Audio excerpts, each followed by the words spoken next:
Hey folks, it is the Nutty Knife Guy. Today I'm going to bring you something I actually really like. I could have liked it a lot more, but I really like it. And just real quick, lately when I go to buy knives, I have been really thinking of the YouTube channel. Boy, that light coming in from there is kind of harsh. Let's see if I can go over here a little bit better. I've been really thinking about the YouTube channel in terms of things to review. And one of the things I really wanted to do with the channel, and I mentioned this before, is get knives that maybe aren't going to get a lot of attention from people. But people might want to buy. People buying knives on Amazon. And again, you know, these guys might not be knife people. They might just be hikers that need a knife, want a good knife, don't want to spend a whole lot of money on knives because they're not knife people. And, you know, are going to see something like the knife that I'm about to show you on Amazon and wonder if it's any good.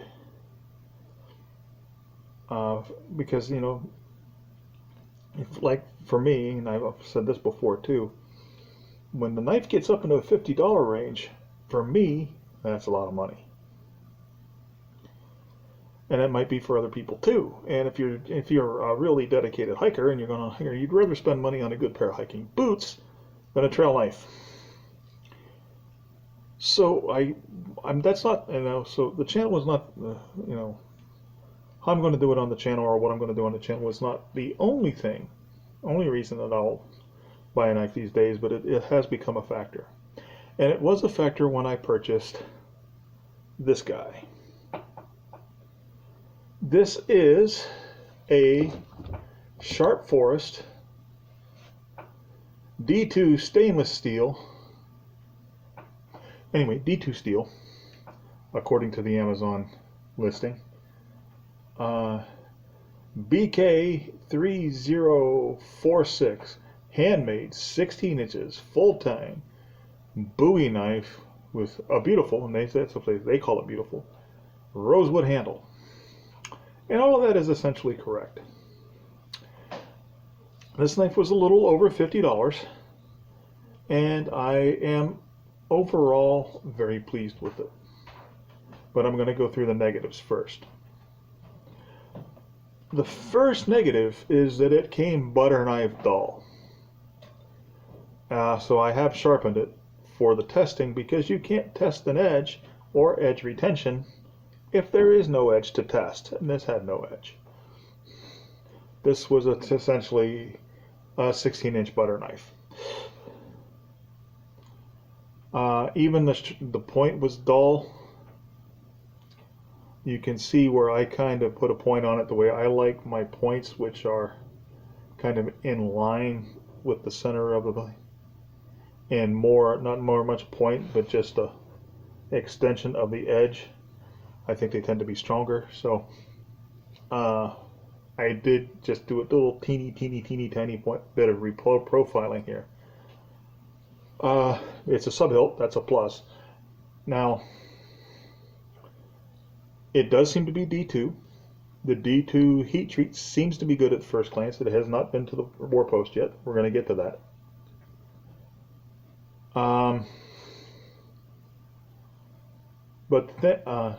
And the fit is largely pretty good. The pins are ground flush. You can't feel them. And so are the mosaic pins. The biggest problems with this knife are the finish. Problem. We'll go say problem with this knife is the finish. It just needs a little bit more attention to detail.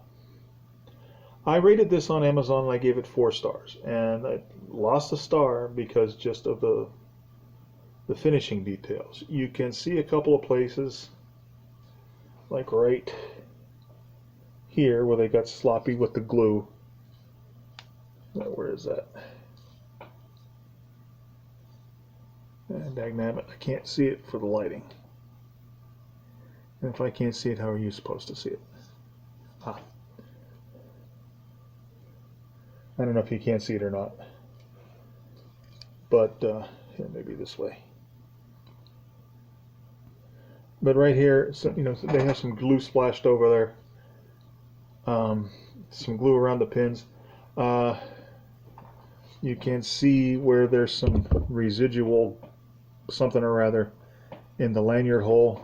And when I got that lanyard hole, it was completely plugged with some kind of gooey stuff. The mosaic pins in the picture were like 3 dots. They were quite attractive in the picture on Amazon. Here they're kind of scratched up. It's like they used damaged pins on my knife. There is a different pattern of the wood grain pattern on the different scales. They came from a completely different piece of wood or tree. They have this really beautiful pattern that I love, and the okay pattern that's on this side. But other than that, other than the little minor details, which are frustrating, this is a really great knife. At least so far. I don't know what the War Post will reveal.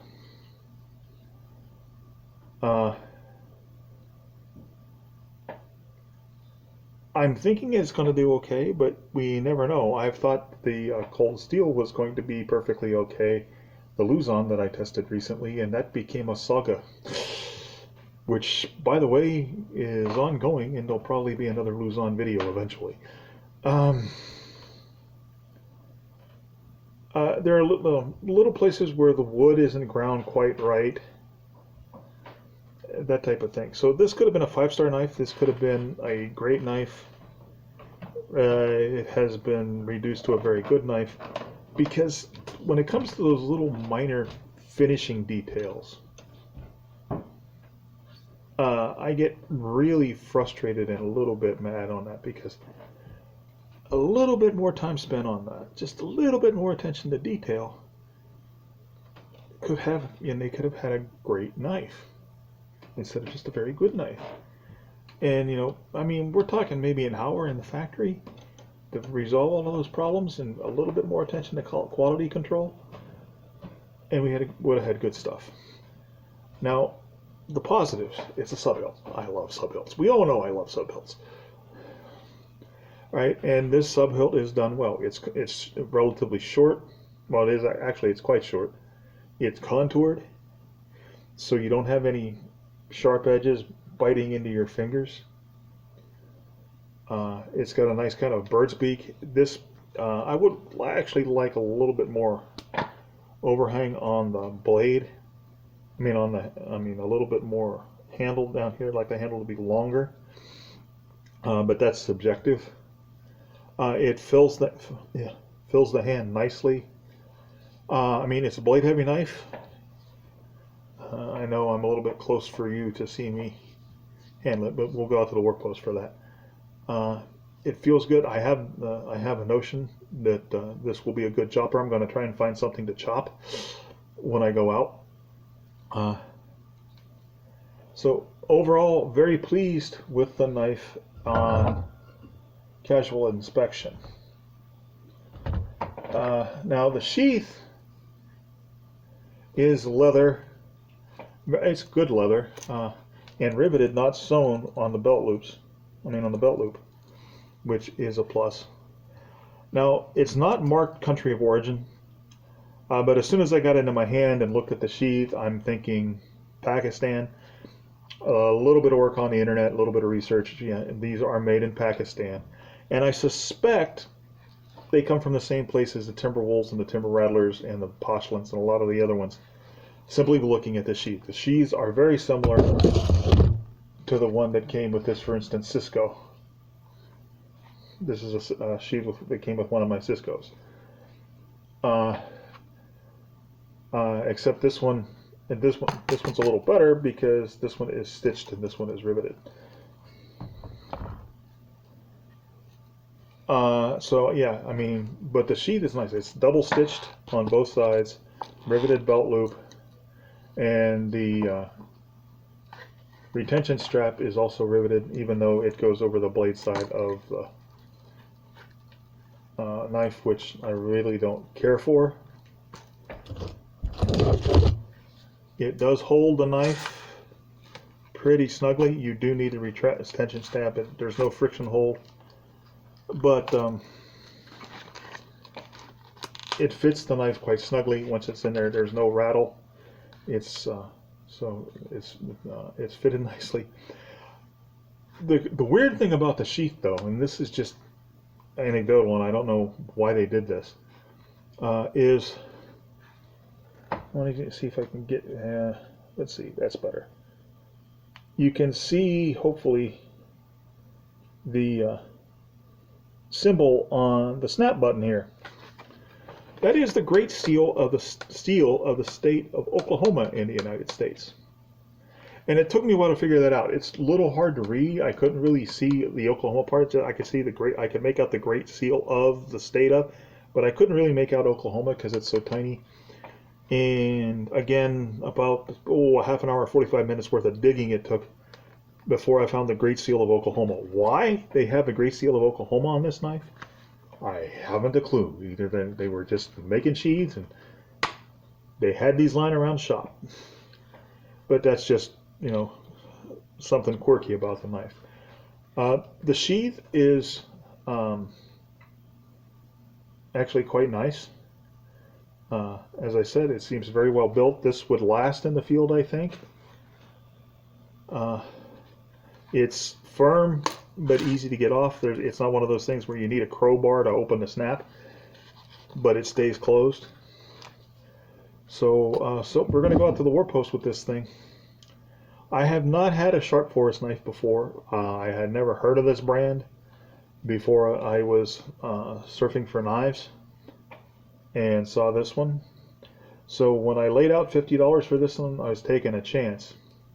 But again, I couldn't find any of these knives reviewed at all from this company, reviewed on Amazon, reviewed on YouTube or on video, and most of them only had a few reviews, if any, on Amazon itself. And I was hoping it would be good because I like the looks of it. Now, they call this a Bowie knife. This is not what I think of when I think of a Bowie. I don't have any of my actual classical pattern Bowie knives with me, but you know what I'm talking about. You know, something like the Cold Steel Wild West Bowie or the Cisco Carbon Steel Bowie.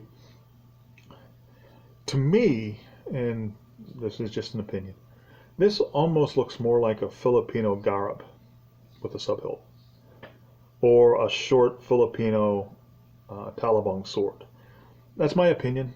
To me, this doesn't have the lines of a Bowie knife, but that's what they call it because everybody wants to have a Bowie knife, right? All right, so we're going to take it out to the war post.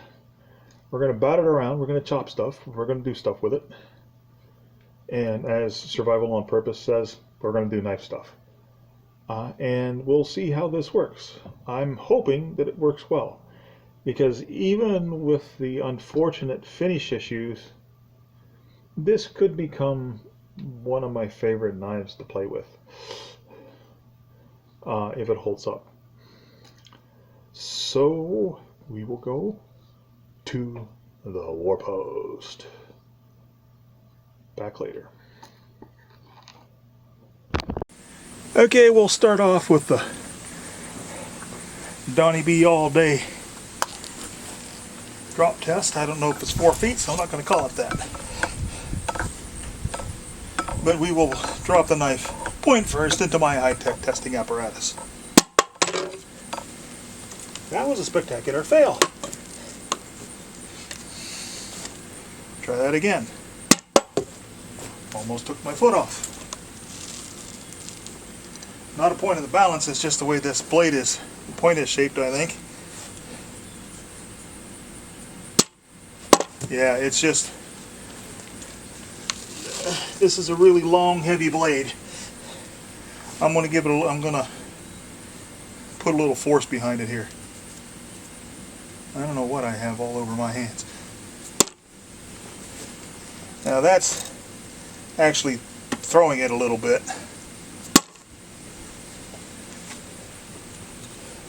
Probably not the best piercer in the world. Well, not when it comes to balance, I should be.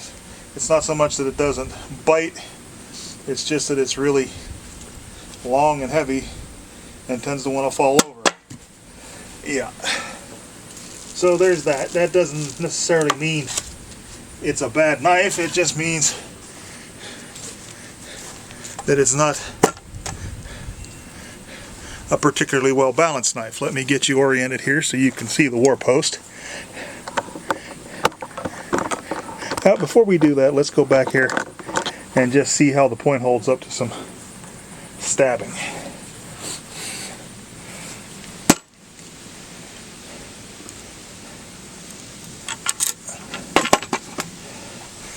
Now, I don't know if you can see how hard I'm putting it in there, but it's going in quite a bit.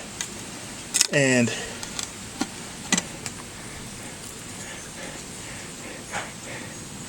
there's no damage to the point. Okay, now let's get you so you can see the war post.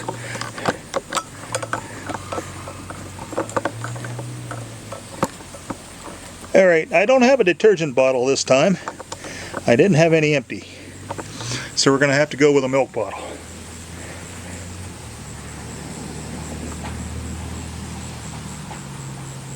Let's see what she does.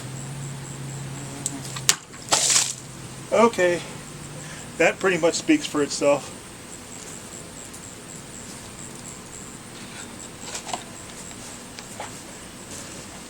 That is a very clean cut. Now, as I said, that's the edge I put on it. That's not the one that came with the factory.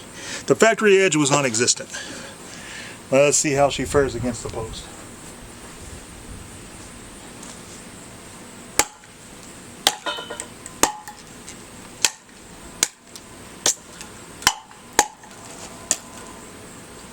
Okay. I know this is not going to support its own weight with a tip and a thrust.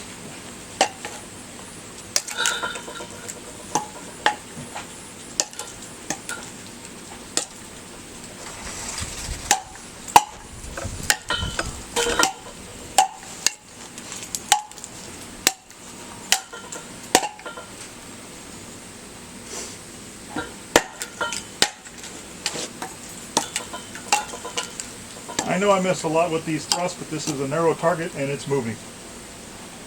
Well, I took a piece out of the war post, literally. Souvenir. Okay, let's just see some good hard wax here.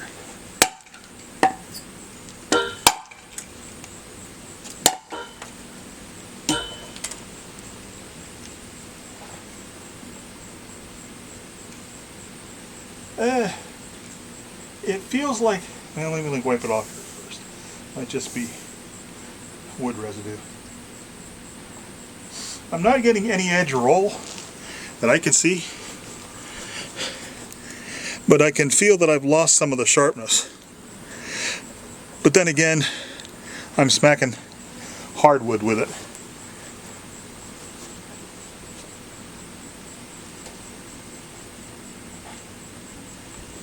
And I wish I had another bottle out here to cut. I'm going to turn you around here to this little bit of a stump we have.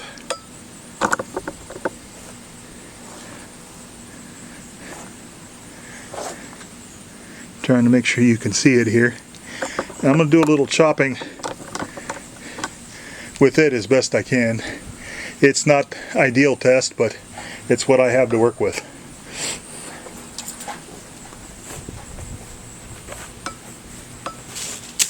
This little stuff off and get it out of my way.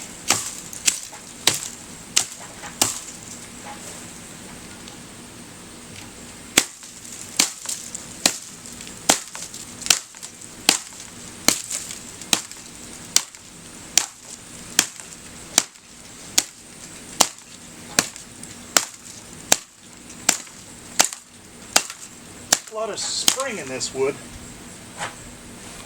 I'll bring the camera over and see. Let's chop. Let's try a different piece here.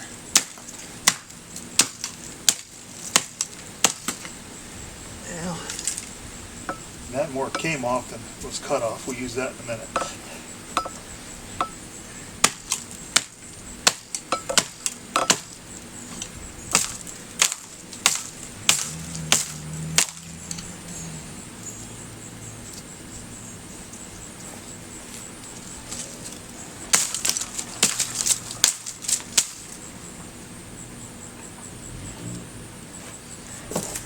Now, we definitely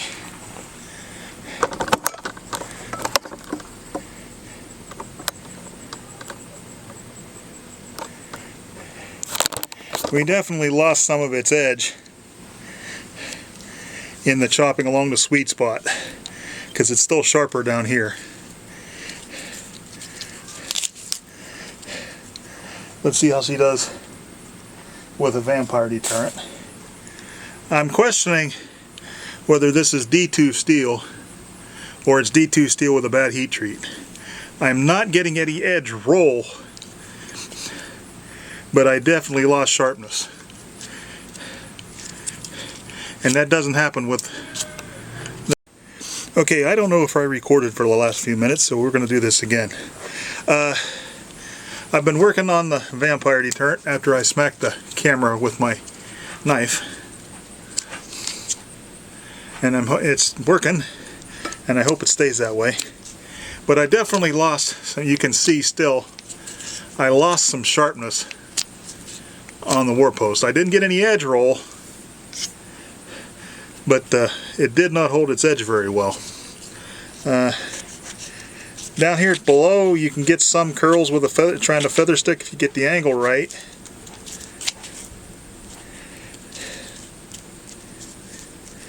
But edge retention could be better. So D2 steel, it might be D2 steel. I have my doubts, to tell you the truth. Or if it's D2 steel, they really didn't get the heat treat right. I'd expect better edge retention from D2. But that's a problem that can be fixed. So, you know, if it were me and I was having this much trouble on carving, I would actually sharpen it and then carve. But if you couldn't do that, you could still use it, but it would be a pain. And I guess we'll go downstairs and wrap things up.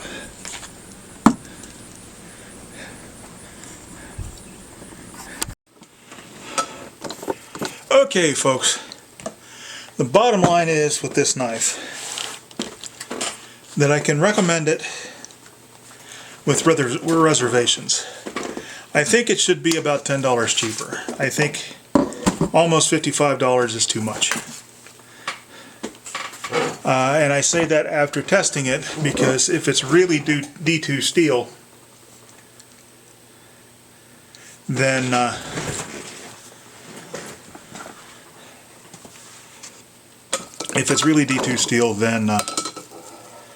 it should have held its edge well. Now, I don't feel or see any actual edge roll,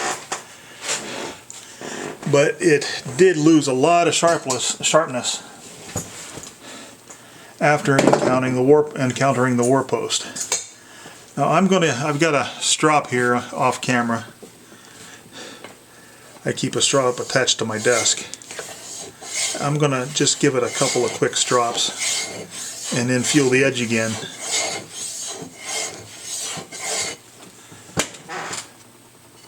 That did restore the edge somewhat. So if you really like the style of the knife and you want something that's really blade heavy, this will do you all right. But honestly, if you're buying this for any kind of actual use in the campsite or on a hiking trail, it will work.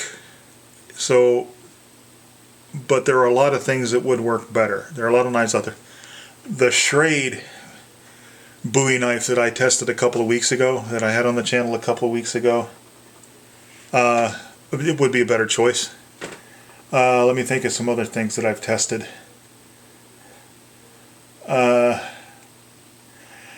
Even the Schrade Bowie that, you know, the $20 Schrade old timer Bowie, just a regular Bowie knife. Both of those Schrades would be a better choice for a trail knife. Something else similar, looking over at my collection, something that I've showed you. Let's see here. The Barnstar survival knife would be a better choice if you can get one of those, and that's actually a lot cheaper. But this will work. I'm not sad about it. This is going to be a nice part of my collection. I don't think I ever had it on the channel, but it's been reviewed to death. The Spec Plus, Ontario Spec Plus Survival Bowie. Much better choice and about the same price. It's only a little bit more expensive than this. This is pretty, it'll look good in your collection, and it will work in actual use.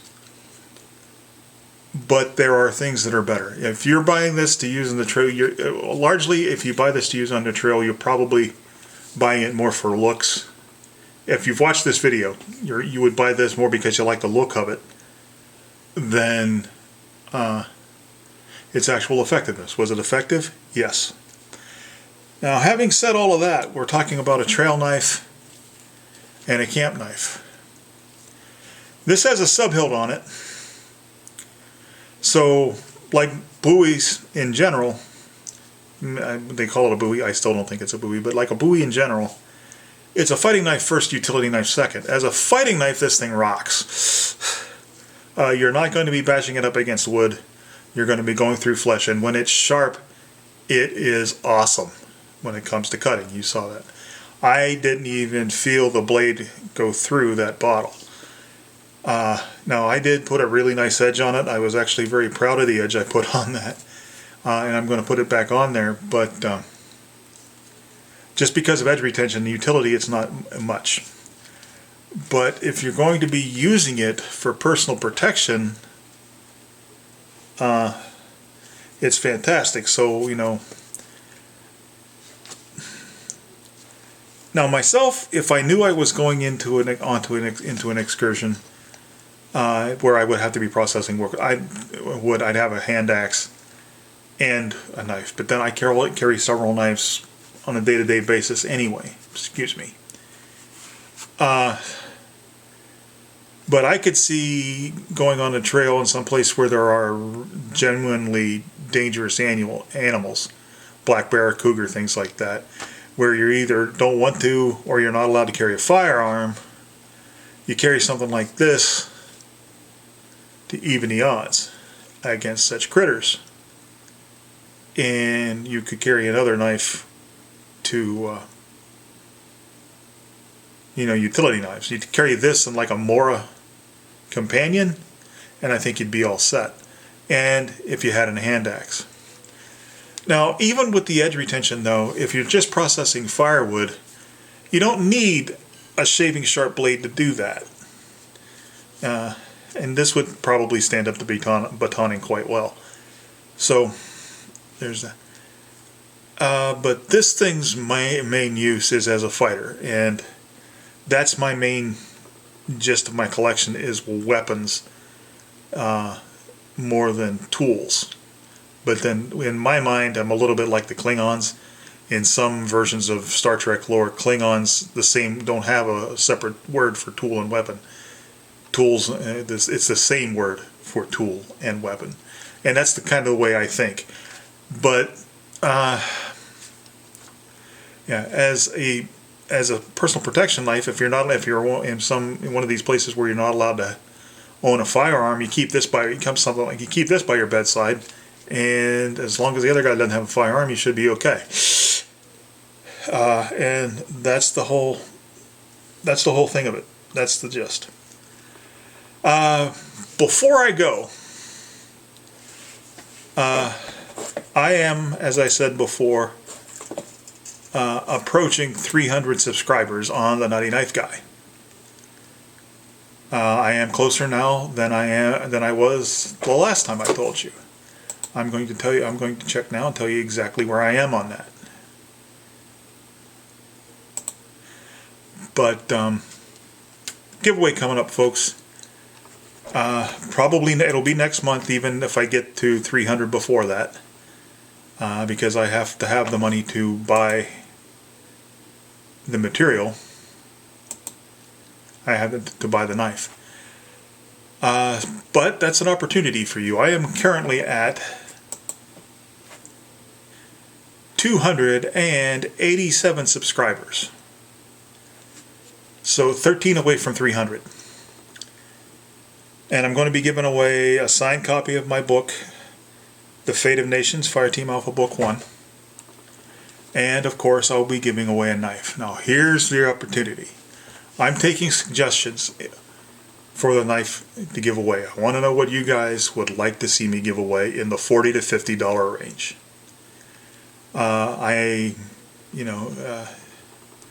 So let me know something that you might want to enter a giveaway for, or you think people might like in that price range. And subject to availability, when I go to buy it, that's what I will do. But like I said, I'm 13 away from 300. So let me know. I am also, this time, I forgot to do it last week, I am going to put the picture of my lost family member with the appropriate information. If you see Brad Mounts, his mother is beside himself. Please contact the authorities that will be on the card. Check out my book, Fireteam Alpha, Fate of Nations, Fireteam Alpha Book 1. It's on Amazon, it's on Smashwords, it's in Barnes & Noble, it's everywhere. Check it out, I think you'll like it. And with that, I will leave you with my usual admonishment. 2. Draw your knives only in just purpose. Sheathe them only with honor, and to remember that without knives, life would be dull and pointless. Please like, share, and subscribe. Feed the almighty YouTube algorithm. Make the channel grow. Make me happy. All right. So one day I will actually make money on it so I can buy cooler knives to show you people. And I bid you goodbye.